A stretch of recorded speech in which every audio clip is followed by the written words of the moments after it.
All right, welcome back to another episode of A Dude and His Watch. Today we're going to be looking at the Seiko SPB185 and the SPB317. Both of these have nicknames. This is called the Marine Master Reduced, and again, this is the 185. So the MM200 is also a nickname, and Steel Master as well. Here we have the SPB317, and this is called the Slim Willard or Slim Turtle. So yeah, watch nerds in their nicknames, but just means they're popular. That's really all it is. Now, the 317 comes on this rubber strap, this tire tread rubber strap, which, a lot of people, in the videos have sort of said it's not good, but I honestly think it's not bad. I wore it all day yesterday and it was fine. But I bought mine with the intention always of putting it on a Tropic rubber strap. So we're going to get into these today and talk about them. First things first, wristwatch check, Tudor Black Bay 58, another classic sort of tool watch look for you tool watch nerds out there, even though that's such a nerdy name, tool watch. It's not a tool, it's not a drill, but I get it. It's something that you use as sort of an instrument or even roughly if you like. So we'll start off with the specifications. If you're watching my videos, you're probably deep into the game here. You already know about these watches, but if you're new to this, I'll go on ahead and run over them with you real quick. I don't have calipers. I don't have a scale to weigh my drugs. So I'm just going off, what I find on Seiko's website. So we'll go with that. And you can argue about it in the comments if you like. So we'll start off with the 185. For both of these, they are going to have the Seiko 6R35 movement. So the accuracy is going to be the same. It's going to be plus 25 to minus 15 seconds a day. You've got a approximately 70-hour power reserve for both of these with the same movement. And then 24 joules, hacking, hand winding, all that good stuff. Both are stainless steel cases. Of course, the finishing on both of these are a little bit different. We'll get into that. Both have a sapphire crystal with anti-reflective or AR coating. And as far as the measurements go, this is where it kind of gets a little bit tricky, I guess, because again, I don't have calipers. So according to the Seiko website, we'll start off with the 317 here, because that's the new pickup. So this one is going to be a case diameter. So that's going to be this measurement here of 41 millimeters. The thickness, and this is why they call it the Slim Turtle or Slim Willard, is going to be 12.3. And then the lug to lug dimension is 40, so that's here to here, 46.9, so basically 47. And then it comes on that silicone strap. The 185, the thickness is 12.5 millimeters. Case diameter, so again, this measurement is 42, so just a little bit bigger that way. And then the lug to lug here is, and again, that's this measurement, 48.8.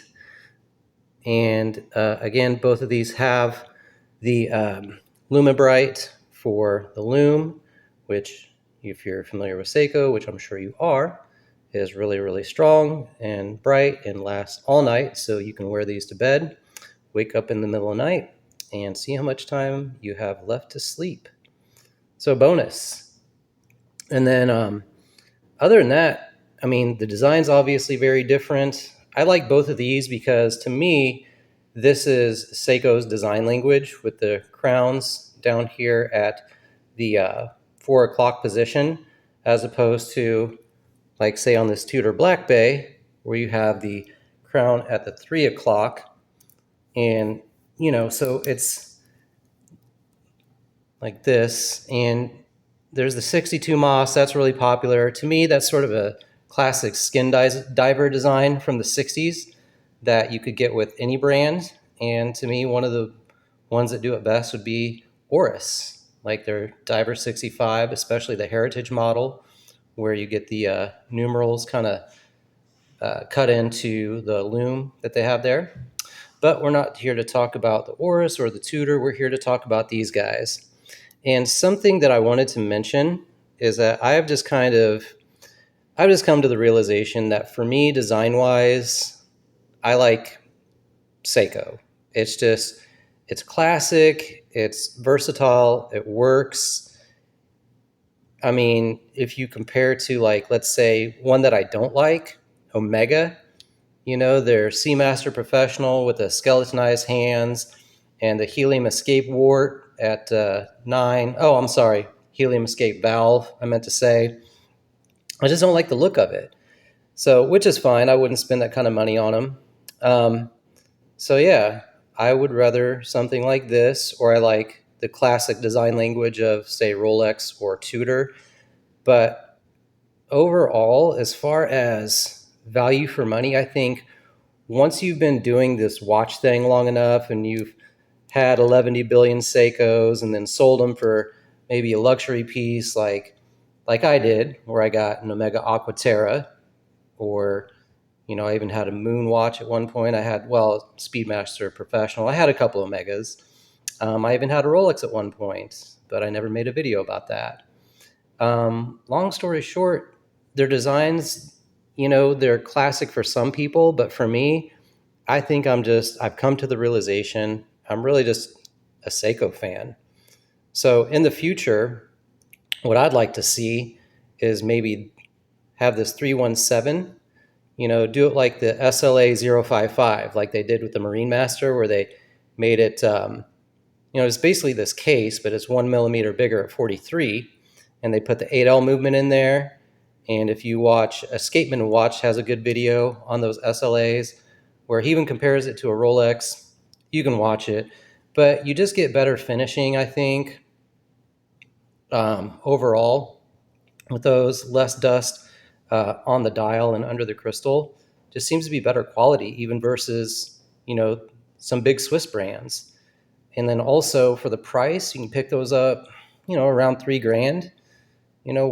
Why get on the hype train? Why buy a bunch of watches you don't want to be on a wait list to buy the watch you do want? If you got the money, I want to spend it, take my money. Like, don't make me work for it. That's another thing I don't like about Rolex. But anyways, we're not here to talk about them. I wanted to go over these two watches here because this is the new hotness. I've been wanting this watch pretty much since it came out. And it's not overly expensive. This retails for $900. This retails for $1,200.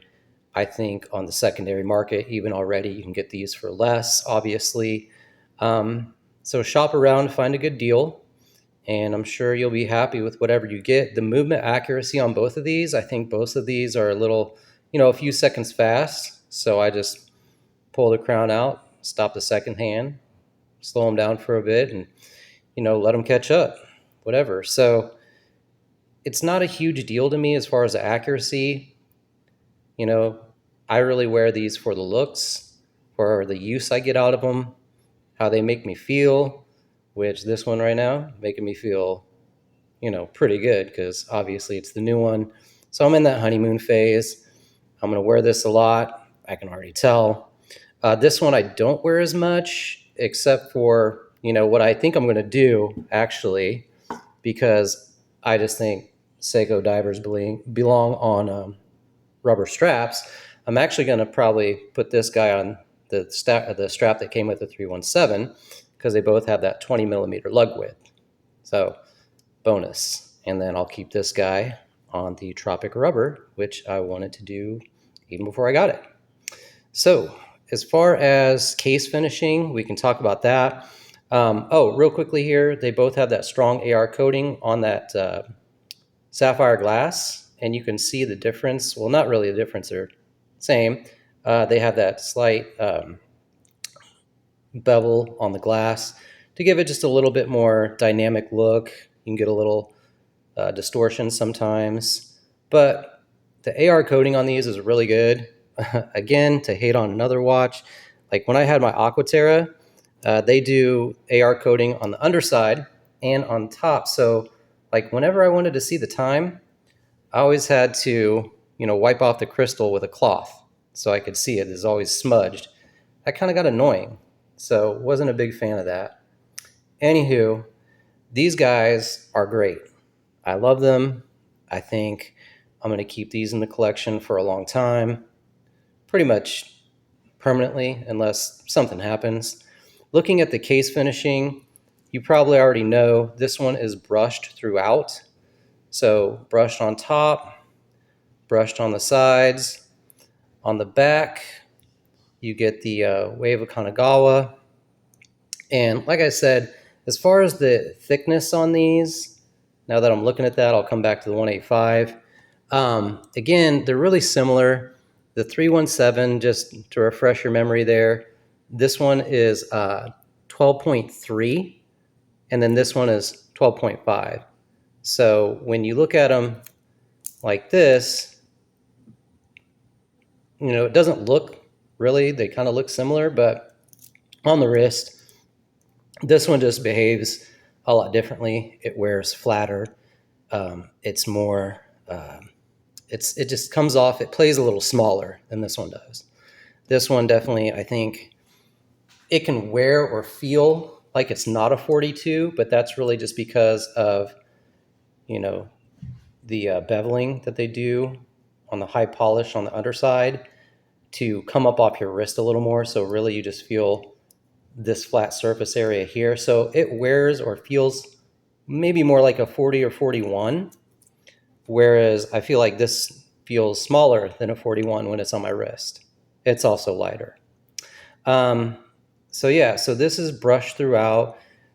You've got that coin edge bezel, and it picks up some nice light play basically. You've got your unsigned crown, which I know people complain about, but it's really, to me, not a big deal. With this one, you have a little bit more of dynamic finishing going on here.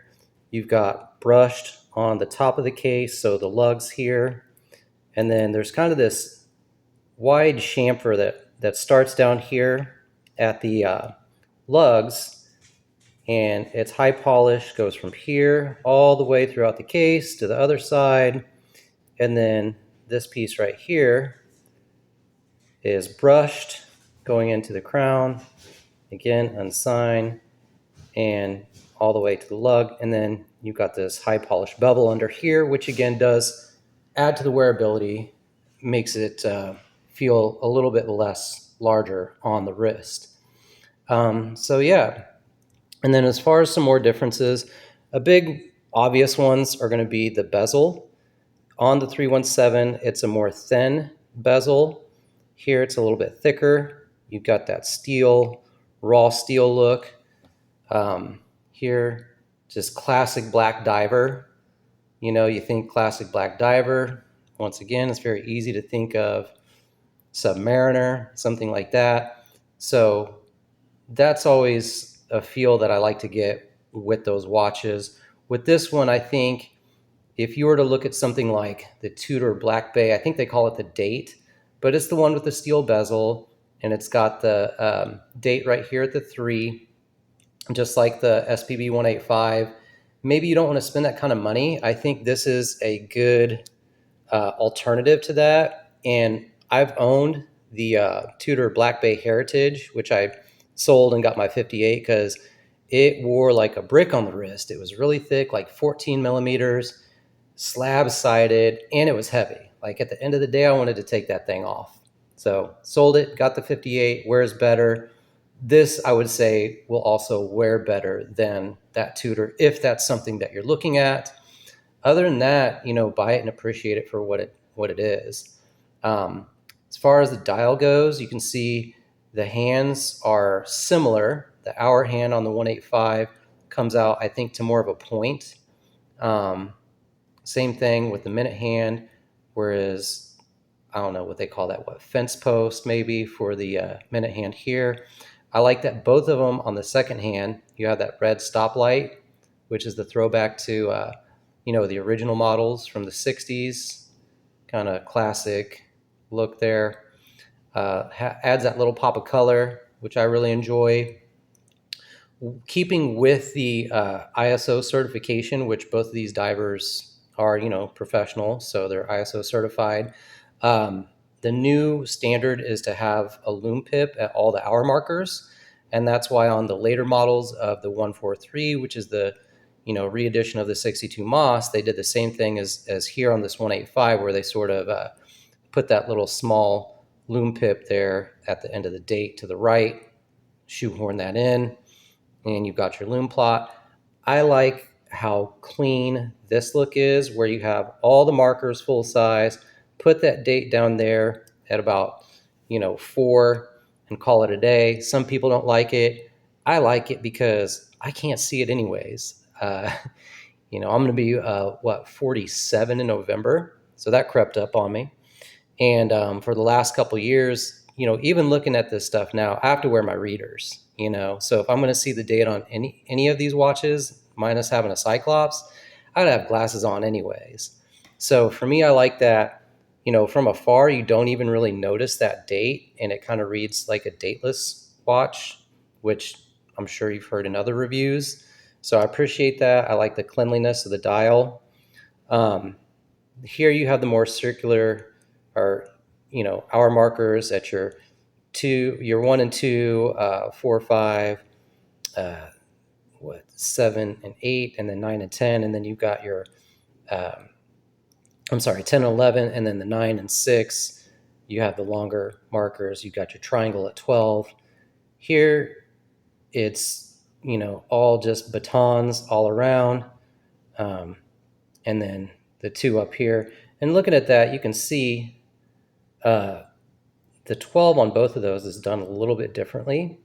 So yeah, I like both these dials. Both have really strong loom. The markers are not applied. My understanding is that they're sort of punched from the back and then filled with the loom. So, it works. From what I can tell, is the idea is like if you're diving and you knock it, if you had applied markers, they could come off and kind of mess up your dive there, whereas this, you wouldn't have that worry. So I will never dive. I'm not a diver. That's not an issue for me. I just like the look of it. I love how you've got the silver surrounds on the loom plots.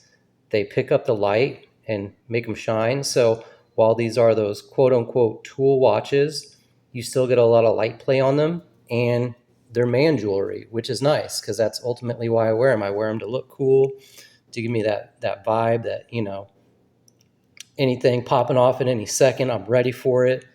Just like Magnum PI or something. I'm old. Anyways, yeah, so I love both of these.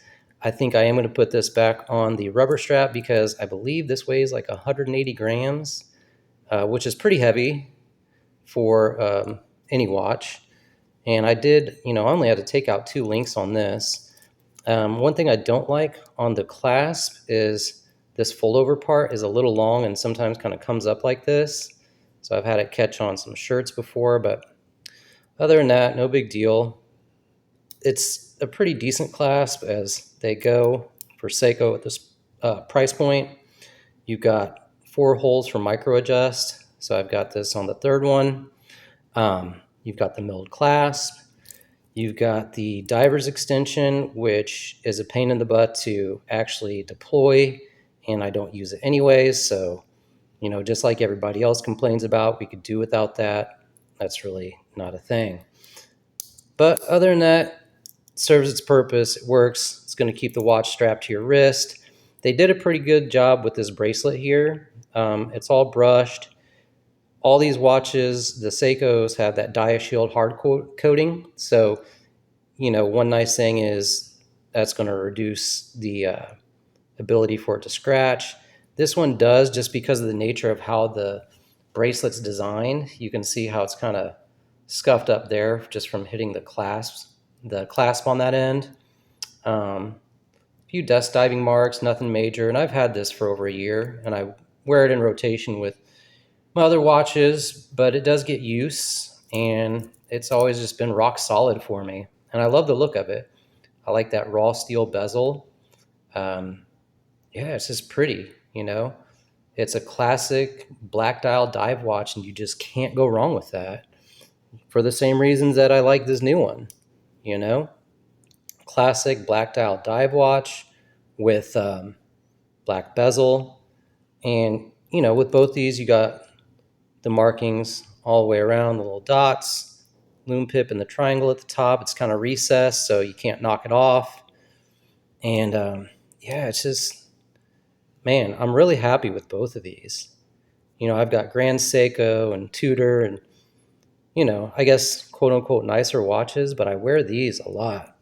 I wear this a lot. Well, I'm going to.